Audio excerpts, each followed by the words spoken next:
గ్రామం నుండి మాది. నేను ఒక మత్స్యకార యువకుడిగా ఈరోజు ఈ ప్రజాభిప్రాయ సేకరణకి వ్యతిరేకించడానికి వచ్చాను. ఎందుకంటే గతంలో ఉన్న కంపెనీల వల్ల అనేక రోగాలతో మేము బాధపడుతూ ఇప్పటికే మందులకు వచ్చేది కూడా డబ్బులు లేక అనేక రకాలుగా ఇబ్బంది పడుతున్నాం. మేము మత్స్యకారులు మా గ్రామం నుంచి సుమారు ఎంత లేదన్నా ఒక 2000 మంది ఈ ప్రజాభిప్రాయ సేకరణకి వచ్చాం.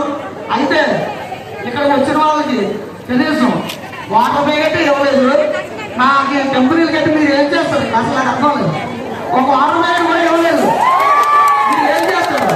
అతను ఎవరో చెప్పారు జాబుల కోసం ఎన్ని ఇబ్బందులు పడుతున్నా అని. మా గ్రామంలో ఉన్న సర్పంచ్ కూడా ఒక ఎక్కువ కంపెనీ వల్ల ప్రొడ్యూసర్ వాళ్ళు చనిపోయారని అందరికీ తెలుసు. కానీ ఇక్కడ ఉన్నటువంటి నాయకులందరూ ఏం చెప్తున్నారు? కంపెనీలు వస్తే అభివృద్ధి చెందుతారు అంటే మీకు అభివృద్ధి చెందుతుంది, మా మధ్యకాలందరూ అలా చనిపోతూ పోతాం. కాబట్టి ఈ ప్రజాభిప్రాయ సేకరణ నేను జనసేన పార్టీ నుంచి మాట్లాడుతున్నానండి.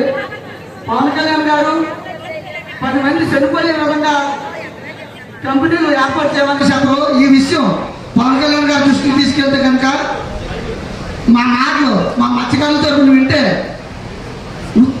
ఏమీ లేక